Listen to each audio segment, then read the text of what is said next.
Sir, Kallettumkara Iringadappally Sreekrishnaswamy ക്ഷേത്രത്തിലാണ് നമ്മളിപ്പോഴുള്ളത്. ഈ ക്ഷേത്രവും സംഗമഗ്രാമ മാധവനുമായിട്ടുള്ള ഒരു ബന്ധം ഒന്ന് പറയാൻ കഴിയും?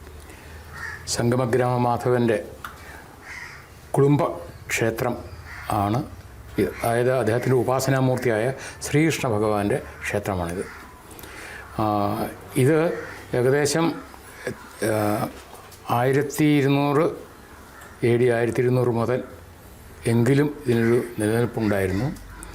മാത്രമല്ല, ഈ ക്ഷേത്രത്തിൻ്റെ ചില ഭാഗങ്ങൾ നോക്കിയാൽ ടിപ്പുവിൻ്റെ പടയോട്ടക്കാലത്ത് ഈ അതിന് ചില അംഗഭംഗം വന്നത് കാണാം.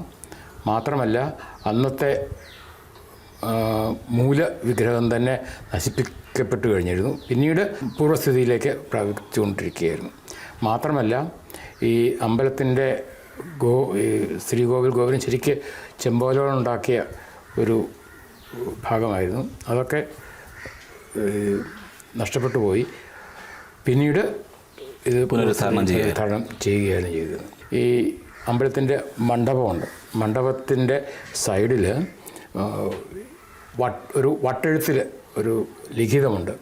ആ വട്ടെഴുത്ത് ലിഖിതം എന്ന് പറയുന്നത് ഏകദേശം 12-13 നൂറ്റാണ്ടുകളിലുള്ളതാണ്.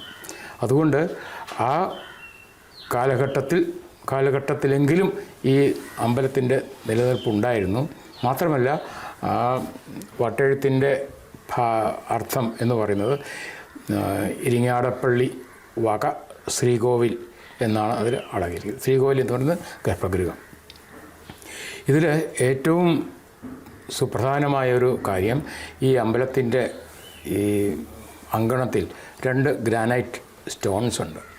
അതിലൊന്ന് ഈ മാധവന് വാന നിരീക്ഷണത്തിനും മറ്റേതൊന്ന് മെഡിറ്റേഷനും പ്രാർത്ഥനയ്ക്കും വേണ്ടിയുള്ളതായിരുന്നു.